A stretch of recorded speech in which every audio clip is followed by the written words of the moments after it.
I'm going to first invite our first speaker today. We have Kieran Turan, who is the Vice President of the Save Mills Coalition and a Mills alumni. And he will be talking a little bit more about the work that they have been doing.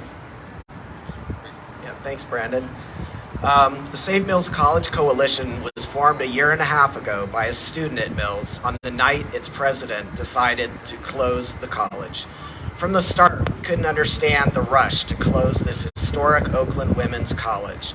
Auditors were saying Mills had resources needed to continue operating indefinitely, and alumni helped raise almost $10 million in donations. Yet just 2 months later, its president was claiming the college was so broke it had to shut its doors. Trustees claimed in court-sworn statements that the college deceived them, drastically misrepresented its finances, and withheld financial documents, term sheets, and conflict of interest disclosures from its own trustees. Students are currently suing the college, saying the administration engaged in rampant deception. The SEIU has held numerous protests, and yet we are still struggling for justice. Because of the college's lack of transparency, it took us months to uncover the truth. But based on tax returns, audits, and review by 2 independent higher ed financial experts, we learned that Mills never needed to close or be acquired. It was in much better financial health than its president claimed. And despite declaring a financial emergency, its president continued to increase administrative spending until it was over double that of its peer colleges, all while Mills faculty were denied a cost of living increase for over a decade. Mills College, which is worth billions, is being acquired by Northeastern for just $30 million, and its assets hastily handed to an out-of-state university for little more than promises and a lucrative new job for its president. It's been deeply troubling for us to see how little oversight there is in the state of California for nonprofit small colleges, even those with the historic value and importance of Mills, and even when it comes to our own Oakland students. Sadly, most oversight entities, even those supposed to protect students, simply saw this as just another transaction, and they did not investigate our concerns of fraud.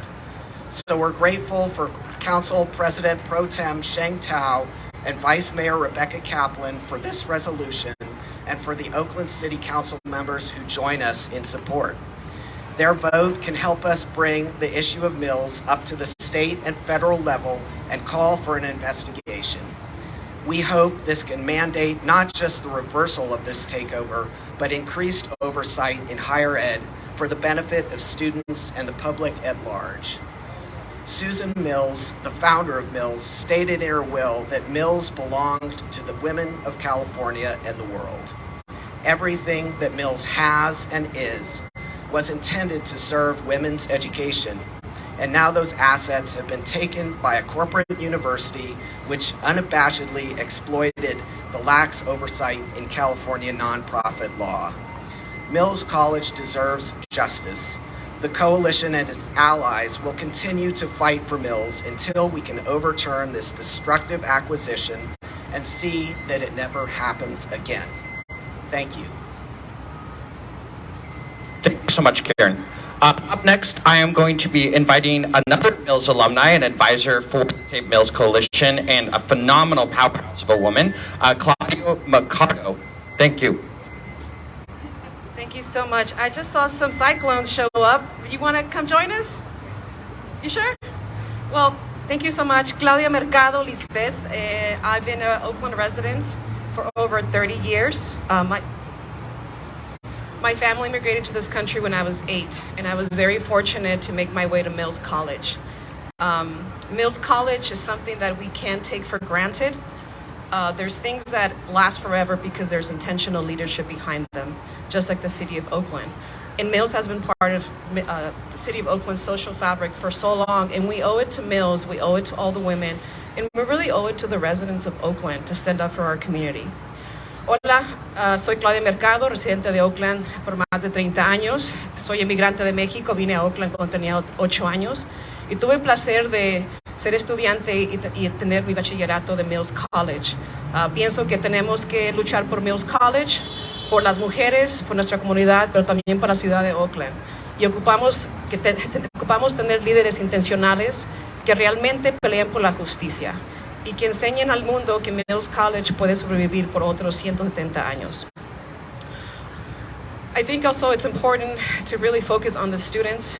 I myself was a child of an immigrant family. I had $1.25 for lunch, and sometimes I didn't know how I was going to get home. But through intentional leadership, I'm still here. I have a BA from Mills College, class of 2006. I have an MBA, class of 2007. I run my own cannabis company. And to think that an institution with so much wealth can't make it in Oakland, I don't buy it. So, Claudia Mercado, yo he sido parte de esa comunidad de mucho tiempo y yo sé que Mills College es muy importante para nuestra comunidad. Cuando yo fui a la secundaria tenía $1.25 para lonche. So, yo entiendo cómo es posible que una institución con tanto dinero, con tanto capital, nos dé a entender que no pueden sobrevivir en este mundo, en esta ciudad. So I ask all of us to unite. I ask the world to stand up for Mills, stand up for women, stand up for athletes. We're losing the liberal arts. We're losing 6 women athletic teams. We're losing our identity. We're being gentrified. We're being eradicated. When you go to my LinkedIn profile, it says that I have a degree from Northeastern.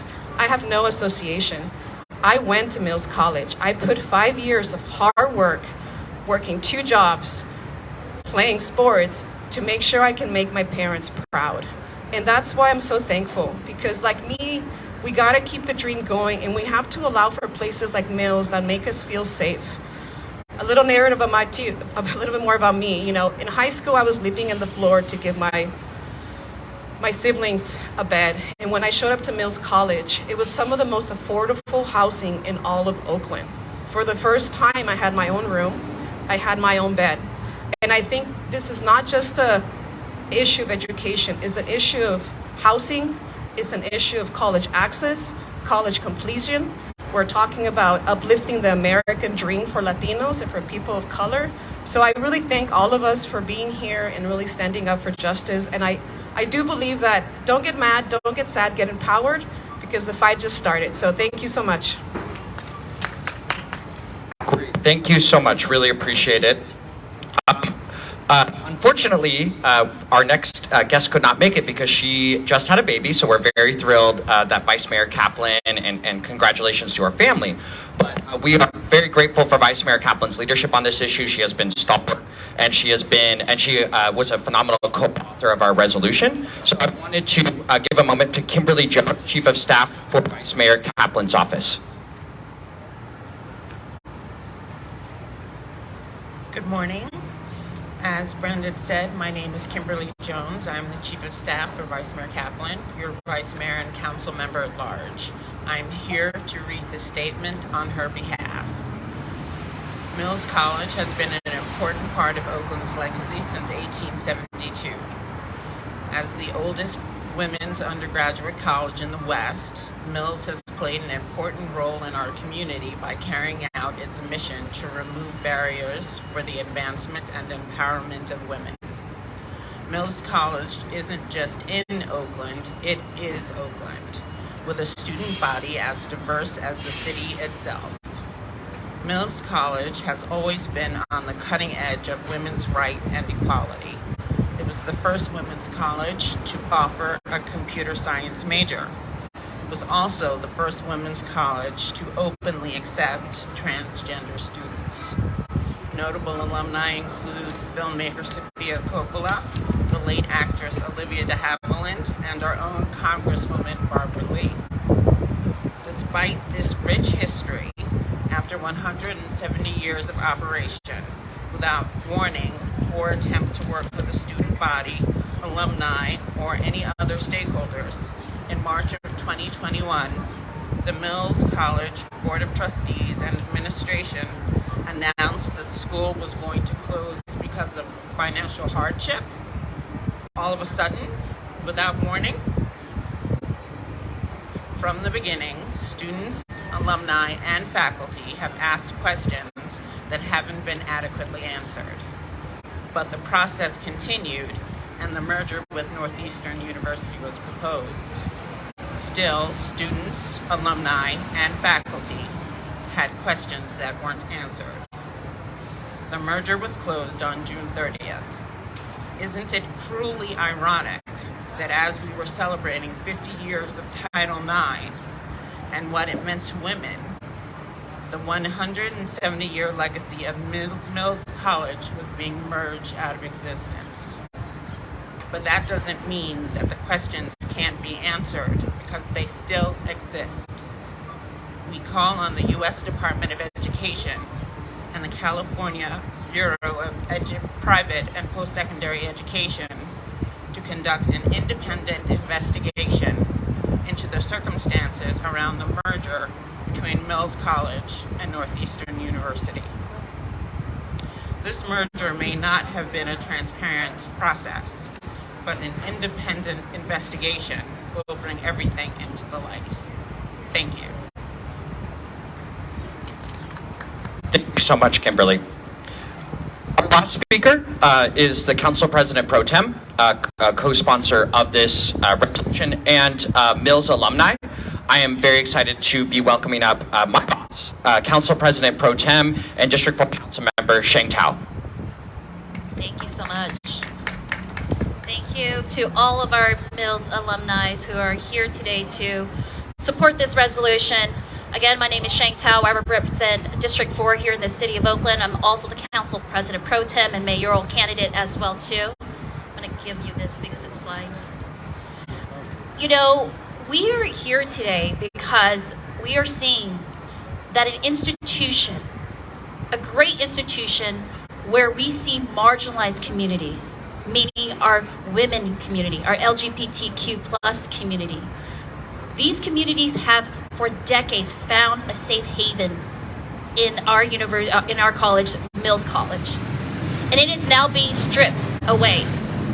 Why? Because people feel that there are greater things that Mills can be. And I think that's inappropriate. I think it's inappropriate in a time where women's rights are being attacked again and again, that here we are, Mills College, a safe haven for women, for LGBTQ plus communities, for the rest of the nation, that it is now being taken away and what it looks like to be stripped to parts. And I think that is very disheartening, not just for our community, but it's disheartening for the students that have attended Mills. I am an alumni of Mills. I took programming and classes at Mills College, and I can tell you what that did for me. It was a safe space for me to be amongst other women leaders that had service at the core of their education, because that is what Mills is about. It's about service. It's about bringing women together. It's about making sure that marginalized communities and their voices can be heard. A place where it's culturally appropriate for you to go to a university and feel that you are safe because you're amongst other people who are like you. This is not just a college that we're speaking about around just having women. Many women choose this university and this college for specific reasons. And sometimes it's around the culture as well, and having a safe place to study and further their education. And I think that to say that, oh, well, somehow Northeastern can take over Mills and there won't be any huge changes, that's not true. Because we are already seeing that many of the classes that Mills had honored for decades, including their 3-year programming to get your BA and master's programming, it's being eliminated. And that it's not being upheld. The promises are not being upheld of students who were already enrolled and enrolled into these 3-year programmings. That now those programming and that education and that degree no longer exists. It's not fair. And all that we are asking for is transparency. All that we are asking for is an independent investigation into how do we end up in this place where students, where faculty, these voices, important voices that this college serves, that their voices were not heard. And so that is why myself and Vice Mayor Kaplan are calling upon this independent investigation, because we need to have answers. You cannot close down an institution, a unique institution, a niche institution, an institution that has been embedded in the city of Oakland for so many decades. You can't just shutter its door without answering these important questions. And so I stand here today with you because I truly believe that when the most marginalized are being attacked and resources are being taken away, that we as leaders must stand up and ask these tough questions. And this is exactly where we're at. Why is it that an all-women's college being targeted for closure at a time where we need to uplift our sisters the most? It is uncalled for, and I stand with all of my allies here on the stage today, and I will continue to fight for their voices to be heard. And so thank you all so much for coming out. Again, my name is Sheng Thao, Oakland Council President Pro Tem, and we'll be open for questions. Great, thank you so much. So we're going to be go ahead and take some questions if there are any from the press. Are your concerns surrounding the actual, it sounds like the concerns are surrounding the actual closure of mills, sort of a cherry on top of that is Northeastern's involvement? I just want to get that clear. Well, I'll speak for myself. Well, let's go ahead and have Safe Mills go ahead and speak first. Well, we're concerned about both, really, because not only were the circumstances, like I had outlined before, really suspicious to us and unjustified. We literally tried and had to beg the trustees to let us propose a rescue plan for mills and turnaround. We offered to raise $10 million or more for the college and had a proposal, and they were not interested in hearing it. And we don't understand why that is. Why weren't they asking the community for help in a legitimate way, in a transparent way? And then Northeastern comes in as the supposed savior all of a sudden, and it looks pretty suspicious. You're going to announce the college is closing without any plan, without any financial or a teach-out program for the students. And then you're going to turn around 6 weeks later and say, oh, we have a perfect solution to save the college. We're just going to basically sell it to somebody else, but they'll, keep it alive for sure. And this is it doesn't pass the smell test. Mills had just been reaccredited a year before for 8 years on grounds partly that it was able to survive for another 8 years without a problem. So where is the problem? And this is a completely oil and water acquisition. Mills and Northeastern have nothing in common in their curriculum. That's a business and tech school. Mills is a liberal arts school. That means all its programs are being eliminated. And all we have is promises, and none of them are actually legally enforceable. So it's a big concern, and we see this is a trend in higher education in California, partly because California will not experience a demographic cliff in students, so there will be increasing student enrollment in colleges, unlike other states which are facing a cliff, and they're trying to come into California and buy up small colleges and use basically for-profit aggressive tactics to take over and push out our colleges here. And for that sort of dynamic to have to happen to this historic institution that serves women of color, that has a 65% women of color and large LGBTQ population, it's just absolutely unacceptable. This is a historic resource for everyone. This school was meant for the women of California, and we really stand against it in every way. Thank you. I think also in order for us to really, Mills College would be the perfect case study for us to really fight for other liberal arts colleges. We are facing a national trend where we're going to lose 25% of all our liberal colleges, unintentionally or intentionally. I believe it's intentional. Mills College did make an effort to bring a lot of people of color and a lot of DACA students to its campus. They did go out and get money from the federal government for having, for being a Hispanic serving institute, which is no longer is. So we're also losing Hispanic serving institutes in the state of California. In the country, we're losing the athletic program.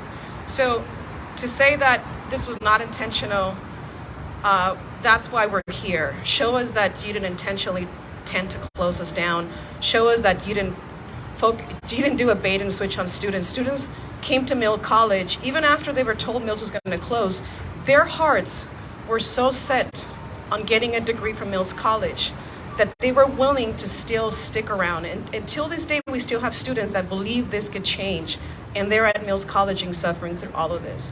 The downside is a lot of those people's parents can't fight for them. They don't have the resources to advocate for their children. So what we're asking is for accountability and transparency. And just to, again, a sense of empowerment, I believe that with the right intentional leadership and with efforts from the city of Oakland, we can rebuild Mills.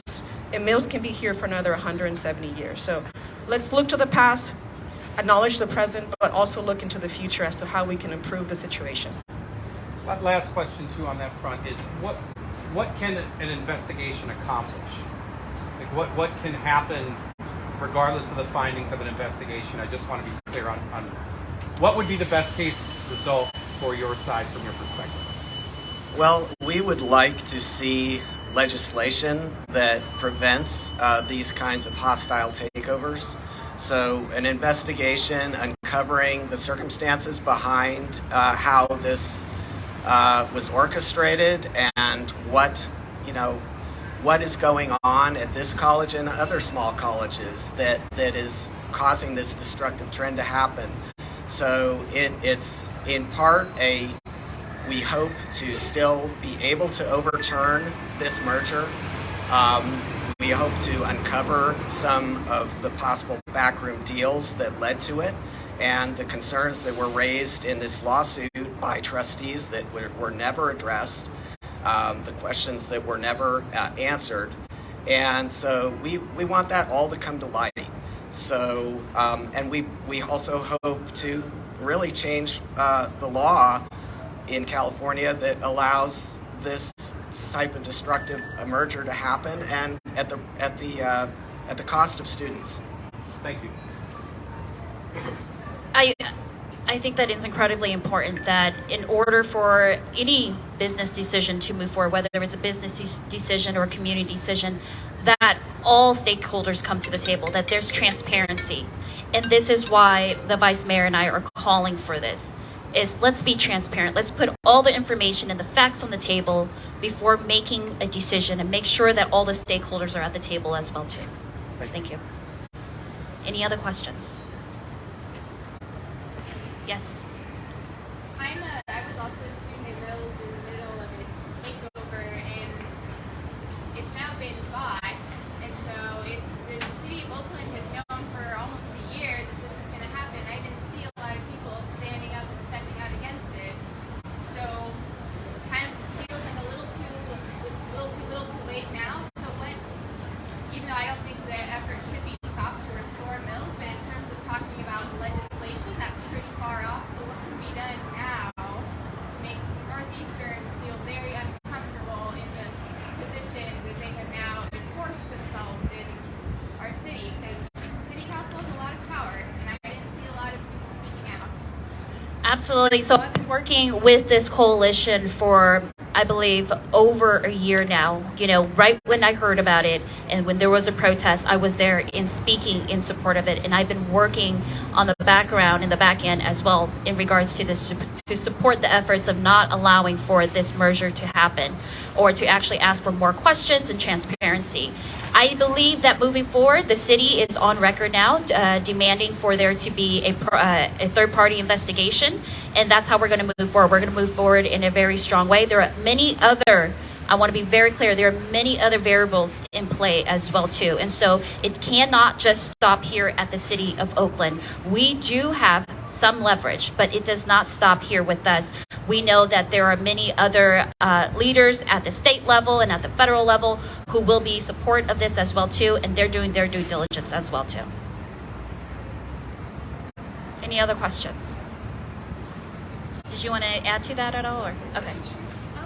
Yes, please. There's no more questions. Yeah. My name is Gigi Gamble. I'm a Mills alum, and I came to speak because there aren't very many rank and file people able to get up in front of a camera and talk about what an institution like this means to us. I brought a book by Timothy Snyder talking about 20 lessons we learned from the 20th century. Given that the way civil rights for women are being stripped all over the United States and the world, this particular chapter made sense to me. It's called Defend Institutions. I'm going to rephrase it for mills. Do not speak of our mills unless you make it yours by acting on its behalf. Institutions and women's colleges do not protect themselves. They fall one after the other unless each is defended from the beginning. So choose Mills College because you care about it and take its side. Mills means more to the state of California, the United States, and women around the world than it does to Northeastern. That's right, Gigi. Thank you so much. So that will be the conclusion of our press conference.